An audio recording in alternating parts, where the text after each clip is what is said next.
बहुत समय पहले की बात है। किसी गांव में एक सम्राट था। उस सम्राट के पास सब कुछ था, बेशुमार दौलत थी, अच्छी प्रजा थी जो उसका ख्याल रखती थी, उसके आदेशों का पालन किया करती थी और वह भी अपनी प्रजा का खूब ध्यान रखा करता था। उन्हें कभी किसी चीज की कोई कमी महसूस नहीं होने देता था। कहने को तो उस सम्राट के पास सब कुछ था, किसी चीज की कोई कमी नहीं थी, लेकिन उसका मन कभी किसी एक काम पर नहीं टिक पाता था। वह जब भी किसी भी चीज को करने का प्रयास करता तो उसका ध्यान कहीं भटक जाता। इस चीज को लेकर वह बहुत चिंतित रहता था। कई बार वह अपने बगल के राज्य के राजाओं से भी मिला था और सभी ने उसे अलग अलग राय दी थी। सभी ने उसे अलग अलग तरीके बताए थे। जो भी तरीके उस सम्राट ने सुने थे उन तरीकों को अपने जीवन में उतारा, लेकिन उन उपायों से उसे कोई लाभ ना मिला, जिसके कारण वह हमेशा चिंतित रहता, परेशान रहता। कई बार तो रातों को उसे नींद भी नहीं आती और वह केवल करवटें बदलता रहता। एक दिन सम्राट के कानों तक एक बात पहुंची कि उसके राज्य में एक ऐसा असाधारण व्यक्ति है जिसके शब्द अनमोल है, जिसके एक एक शब्द में जीवन का रहस्य छुपा है, जीवन का सत्य छुपा है। और उस व्यक्ति से मिलने के लिए लोग दूर दूर से आते हैं, क्योंकि हर व्यक्ति की समस्या का समाधान वह बहुत ही सरलता और आसानी से करता है। यह बात सुनकर सम्राट बहुत प्रसन्न हुआ। उसे लगा कि अब उसके सवालों का जवाब उसे मिल जाएगा। इतनी तारीफ सुनकर सम्राट ने यह तय किया कि वह तुरंत ही जाकर उस व्यक्ति से मिलेंगे और उसे यह भी पता चल जाएगा कि जो लोग उनकी इतनी तारीफ कर रहे हैं क्या वह सच है या नहीं। अगले दिन सुबह सुबह वह सम्राट उस व्यक्ति से मिलने के लिए निकल गया। रास्ता कुछ ज्यादा ही लंबा था, जिस कारण सम्राट ने बीच रास्ते में आराम किया। वहां पर उपस्थित हर कोई उस व्यक्ति के बारे में जानता था। जब सम्राट ने उनसे उस व्यक्ति के बारे में पूछा तो वे लोग उस असाधारण व्यक्ति की खूब तारीफ कर रहे थे। तभी सम्राट ने सोचा कि लगता है यह व्यक्ति बहुत बुद्धिमान है, बहुत ज्ञानी होगा और प्रभावशाली व्यक्ति होगा, अन्यथा हर कोई उसकी इतनी तारीफ नहीं करता। जरूर ही उस व्यक्ति में ऐसी कोई बात अवश्य है जिसके कारण हर कोई उन्हें जानता है और उनकी तारीफ कर रहा है। उस व्यक्ति की तारीफ सुनकर सम्राट के मन में उस व्यक्ति से मिलने की उत्सुकता और अधिक हो गई। अब वह सम्राट जल्द से जल्द उस व्यक्ति से मिलना चाहता था, जिसके कारण वह आगे का सफर तय करना शुरू कर देता है। जैसे तैसे वह सम्राट उस व्यक्ति के आश्रम पहुंचा, पर आश्रम में उसे कोई नजर नहीं आया। आश्रम के पीछे एक छोटा सा बगीचा था। जब सम्राट वहां पहुंचा तो उसने देखा कि एक माली बगीचे में काम कर रहा था। उसका पूरा शरीर मिट्टी से लचपत, पैरों में कोई चप्पल नहीं थी। इसको देखकर सम्राट ने माली से कहा, सुनिए महोदय, इस आश्रम के मालिक कहाँ हैं? मैं उनसे मिलने आया। इस पर वह माली जवाब देते हुए कहता है, श्रीमान आप अंदर बैठिए, मैं उन्हें बुलाता हूँ, वह जल्द ही आपसे मिलेंगे। माली की यह बात सुनकर सम्राट अंदर कुटिया में जाकर बैठ गया और उस असाधारण व्यक्ति के आने का इंतजार करने लगा। कुछ देर प्रतीक्षा करने के बाद जब असाधारण व्यक्ति उस सम्राट के सामने पहुंचा, उसने देखा कि यह तो वही व्यक्ति है जो बगीचे में काम कर रहा था। सम्राट ने उन्हें नमस्कार किया और बहुत हैरानी से कहा, अरे आप तो वही माली है जो बाहर बगीचे में काम कर रहे थे।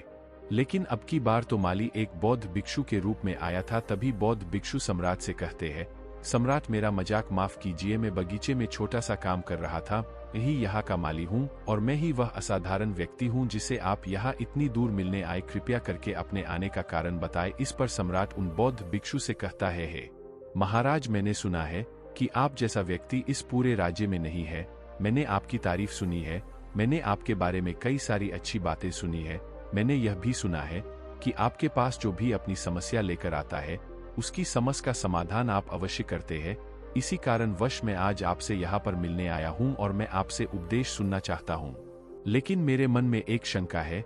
इस पर बौद्ध भिक्षु सम्राट से कहते हैं, कैसी शंका? इस पर सम्राट कहता है, मैंने बहुत से विद्वानों को देखा है, बहुत से ज्ञानियों को देखा है। वे जब भी चलते हैं तो उनके पास तरह तरह की ज्ञान की किताबें होती है। उनके पास ऐसा कोई ना कोई संकेत जरूर नजर आता है जिससे यह पता चल सकता है कि वे लोग ज्ञानी हैं। लेकिन आपके पास तो ना कोई ज्ञान की किताबें हैं और ना ही कोई ऐसी कला के संकेत आप में नजर आ रहे हैं, लेकिन उसके बावजूद आप बहुत शांत नजर आ रहे हैं। क्या आप मुझे इसका रहस्य बता सकते हैं? इस पर बौद्ध भिक्षु मुस्कुराने लगे और सम्राट से कहते हैं, मेरा ज्ञान तो इस संस्कार में प्रकृति के रूप में हर जगह है। मैं अपना ज्ञान जीवन की सरल और साधारण वस्तुओं से ही लेता हूं। पर महाराज आप यहाँ किस समस्या को लेकर परेशान हैं?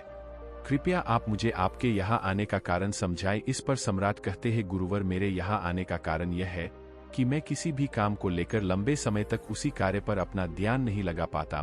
कुछ ही देर में उस कार्य से भटक जाता हूँ। कृपया कर मुझे अपने इस समस्या का समाधान बताएं। इस बात से काफी चिंतित हूँ। बौद्ध भिक्षु ने सम्राट की चिंता को समझकर कहा, महाराज आपकी समस्या मुझे समझ आ गई है। आप जिस कार्य पर ध्यान नहीं लगा पा रहे उसके लिए आपको एक उपाय बता सकता हूँ, लेकिन आज आपको देर हो चुकी है।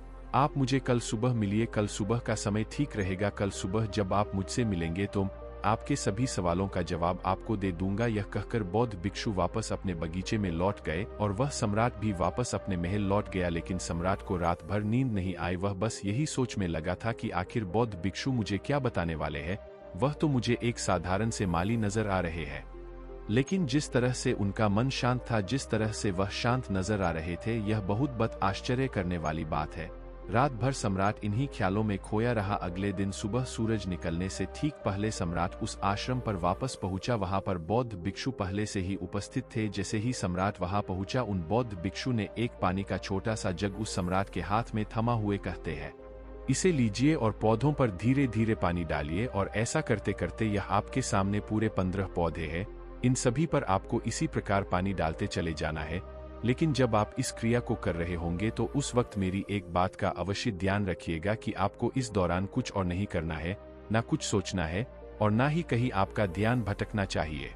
आप जब इन पौधों को पानी दे रहे होंगे तो आपका पूरा ध्यान केवल इन पौधों पर ही होना चाहिए। यदि इस बीच आपके मन में कोई विचार आए तो वहीं पर रुक जाइएगा और फिर दोबारा से पहले पौधे से पानी डालना शुरू कीजिएगा। और जब आप मेरी बात मानकर ठीक इसी प्रकार इन सभी 15 पौधों को पानी दे देंगे, तब आप मेरे पास आइएगा और मैं आपके सभी सवालों का जवाब आपको दे दूंगा। उस सम्राट ने आज तक ऐसा कोई काम नहीं किया था और सम्राट को यह काम बहुत छोटा सा लग रहा था। सम्राट पहली बार ऐसा कोई काम करने जा रहा था। उस पानी के जग से पहले पौधे पर बहुत ही ध्यानपूर्वक पानी दिया और फिर दूसरे पौधे की ओर आगे गया। दूसरे पौधे पर भी उसने ध्यानपूर्वक पानी दिया। फिर उसने तीसरे पौधे पर पानी देना शुरू किया ही था कि उसके मन में तरह तरह के विचार उत्पन्न होने लगे। उसे अपने महल का बगीचा याद आने लगा जहाँ पर तरह तरह के फूल थे, तरह तरह के पौधे लगे हुए थे। तभी अचानक उस सम्राट को उन बौद्ध भिक्षु की बात याद आ गई। यदि मन में कोई भी विचार उत्पन्न हो तो उसे फिर से पहले पौधे से पानी देना शुरू करना होगा। तुरंत ही पहले पौधे के पास वापस पहुंचा और उसने फिर से पहले पौधे को पानी दिया। दूसरे पौधे को उसने फिर से ध्यानपूर्वक पानी दिया। जैसे ही वह तीसरे पौधे पर पहुंचा, उसके मन में फिर से कई तरह के विचार उत्पन्न होने। अब की बार यह सोच रहा था, पता नहीं मेरे बिना मेरे साम्राज्य में क्या हो रहा होगा। और अब की बार सम्राट को बहुत क्रोध आने लगा। उसने सोचा कि आखिर में यह छोटा सा कार्य क्यों नहीं कर पा रहा हूँ।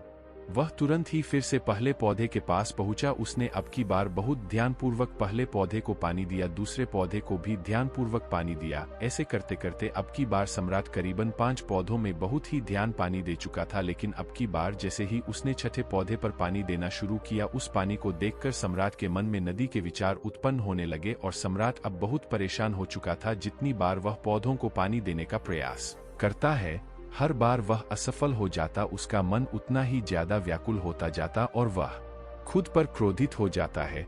सम्राट यह बात बहुत अच्छी तरह से जानता था कि वह भिक्षु उसकी परीक्षा ले रहे हैं।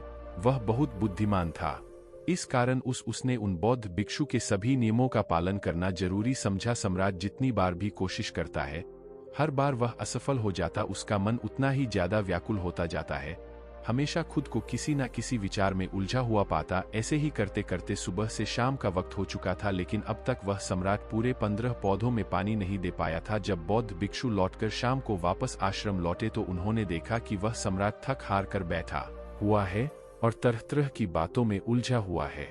तभी बौद्ध भिक्षु सम्राट के पास पहुंचे और कहने लगे, हे सम्राट, मैं तुम्हारी ईमानदारी से बहुत खुश हूं। तुमने अपने कार्य को पूरे मन और लगन के साथ करने का पूरा प्रयास किया, इसलिए जो बात मैं तुम्हें बताने जा रहा हूं उसे बहुत ही ध्यानपूर्वक सुनना और समझने का प्रयास करना। जब हमारा मन विचारों से खाली हो जाता है, तब उसमें मन का असली स्वरूप नजर आता है। तब साधारण से साधारण सा काम भी हमें ज्ञान और शांति देता है। इस पर सम्राट उन बौद्ध भिक्षु से कहता है, हे महाराज, पर यह कैसे संभव है? मैं तो जब भी कोई कार्य करता हूँ तो मन में कई तरह के विचार उत्पन्न होते हैं और मैं उन विचारों में फंस कर रह जाता हूँ और वहां से बाहर निकलने का कोई रास्ता मुझे नजर नहीं आता। तभी बौद्ध भिक्षु मुस्कुराने लगे और सम्राट से कहते हैं, हे सम्राट, तुम पौधों में पानी नहीं डाल रहे थे, तुम तो जल्दी जल्दी अपने इस कार्य को बस खत्म करना चाहते थे। तुम्हारे मन में तो यह विचार उत्पन्न हो रहा था कि तुम जल्दी से जल्दी इन 15 पौधों में पानी दे दो और उसके बाद तुम मुझसे मिल सको।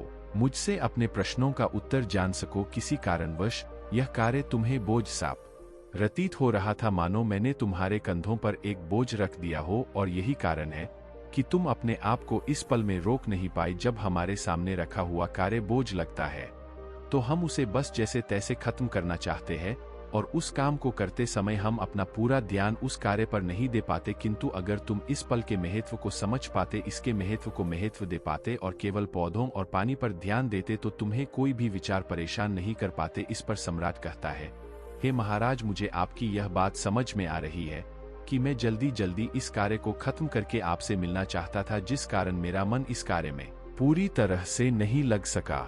लेकिन यह एक पल है जो हम जी रहे हैं, उस पल में रहना बहुत कठिन है। क्या मुझे इसके लिए कोई तपस्या या तप करना होगा? इस पर बौद्ध भिक्षु एक बार फिर मुस्कुराने लगे और सम्राट से कहते हैं, जिस शांत मन की तलाश तुम कर रहे हो, वह शांत मन तो पहले से ही मौजूद है, वह तो पहले से ही तुम्हारे भीतर है। इसके लिए तुम्हें कहीं भी जाने की कोई आवश्यकता नहीं है, और ना ही तुम्हें कहीं शांत जगह जाने की आवश्यकता है। इसके लिए कुछ जरूरी है, तो वह है अपनी सांसों पर ध्यान देना। इसलिए अपनी सांसों पर ध्यान देना सीखो। हम किस तरह से सांसें ले रहे हैं और किस तरह से त्याग रहे हैं, इस बात को देखने और समझने का प्रयास करें।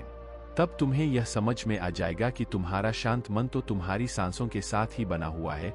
उसके बाद तुम चाहो तो कोई भी कार्य करते वक्त भी अपनी सांसों पर ध्यान दे सकते हो। जब तुम कहीं चल रहे हो, कोई ऐसा कार्य कर रहे हो, तो तुम्हें अपनी सांसों पर ध्यान देना चाहिए, या कोई भी ऐसी क्रिया जो तुम्हें वर्तमान से बांधे रखे। इसका एक और तरीका है, 2-4 मिनट अपने आसपास की प्रकृति पर गौर करो, देखो कि क्या चल रहा है तुम्हारे आसपास। इससे तुम वर्तमान में आ जाओगे। फिर तुम अब कार्य को जल्दी जल्दी बस यूं ही खत्म नहीं करके उसे पूरे मन से करने का प्रयास करो, जिससे तुम्हारा मन एकाग्र होगा। और जब तुम्हारा मन एकाग्र होगा तो तुम चाहे कोई भी कार्य क्यों ना करो, फिर चाहे वह छोटा हो या बड़ा, तुम्हारा मन उसमें पूरी तरह से विलीन हो जाएगा, और वह कार्य ही तुम्हें शांति और ज्ञान भी प्रदान करेगा। ऐसे समय पर हमारे मन में किसी प्रकार के कोई विचार उत्पन्न नहीं हो पाते, और जब हम ऐसा करते हैं तो कर्ता और कर्म एक हो जाते हैं, और हमारे भीतर की जो शांति है वह प्रकट होने लगती है। हम उसमें मग्न हो जाते हैं। इसे तुम चाहे तो आनंद कह सकते हो या फिर वर्तमान में जीना कह सकते हो, और यह अवस्था सरलता से प्राप्त भी कर सकते हो। बस तुम्हें केवल अभ्यास करना होगा। बौद्ध भिक्षु सम्राट से कहते हैं, जो मन मुश्किलों में शांत रहता है, मुश्किलों से भागता नहीं है, केवल सचेत रहता है, वह मन हर परेशानी को पार कर सकता है, हर दुविधा से बाहर निकल सकता है। सम्राट को उन बौद्ध भिक्षु की यह सारी बातें समझ में आ चुकी थी। उसने उन बौद्ध भिक्षु को प्रणाम किया और वहां से वापस वह अपने राजमहल लौट आया। उसने अपनी सांसों पर ध्यान देना शुरू किया, और धीरे धीरे इस निरंतर अभ्यास के कारण वह अपने हर कार्य को ध्यान और मन लगाकर किया करता था, जिससे उसे असीम शांति मिलती थी, और वह छोटे छोटे कार्यों से भी ज्ञान प्राप्त कर लेता था। इसलिए दोस्तों, कभी किसी कार्य को बोझ मानकर मत कीजिए, क्योंकि यदि आप उसे बोझ मानेंगे तो जल्दी उसे आप अपने ऊपर से उतारने का प्रयास करेंगे, अर्थात उसे जल्दी जल्दी खत्म करने का प्रयास करेंगे। लेकिन इस प्रयास के दौरान आप जो भी कार्य करेंगे वह पूरे मन और लगन से नहीं हो पाएगा, और ऐसे में आप उस कार्य को जो अंजाम देना चाहते हैं, हो सकता है कि आप उसे अंजाम भी ना दे सके, और इसी कारणवश आपके मन में तनाव भी पैदा हो जाता है। हम चिंतित रहने लगते हैं, परेशान रहने लगते हैं, क्योंकि जो अंजाम हम उस कार्य को देना चाहते थे, अंजाम हम उस कार्य को ना दे सके। और हम में से अधिकांश लोग यही गलतियां करते हैं। जब उन्हें कोई कार्य सौंपा जाता है तो वह उस कार्य को करने का प्रयास तो करते हैं, लेकिन वह चाहते हैं कि वह कार्य कितनी जल्दी खत्म हो जाए, और वह उस कार्य को करते वक्त अपने आप को वहां नहीं रख पाते, बल्कि उनका मन तो कहीं और ही भटकता रहता है, जिससे हमारा मन हम पर हावी होने लगता है, हमें तरह तरह के विचार दिखाता है, और हम उन विचारों में डूबते चले जाते हैं। हम उन विचारों में फंसते चले जाते हैं, और फिर वहां से हमें निकलने का कोई रास्ता नजर नहीं आता, जिससे हमारे मन में तनाव पैदा होने लगता है। हम बहुत परेशान रहने लगते हैं। हम चाहकर भी किसी कार्य को नहीं कर पाते, और जो कार्य हमें वर्तमान की ओर ले जा सकता था, उस दरवाजे को हम खुद ही बंद कर देते हैं, क्योंकि वह कार्य हमें बोझ लगने लगता है। इसलिए जब भी आप कोई कार्य शुरू करना चाहते हैं तो उससे पहले अपना पूरा ध्यान अपनी सांसों पर केंद्रित करें, और फिर आप चाहे तो अपने काम के दौरान भी अपनी सांसों पर अपना ध्यान लगाए रख सकते हैं। और यही सांस का जो ध्यान है, यह आपके काम के ध्यान में परिवर्तित हो जाएगा, और इस कार्य में जो भी कठिनाइयां उत्पन्न हो रही है उसे आप पल भर में सुलझा देंगे। फिर चाहे कैसी भी विपरीत परिस्थितियां आपके सामने क्यों ना आ जाए, आप उस कार्य को पूरे मन और लगन के साथ पूरा करके ही रहेंगे।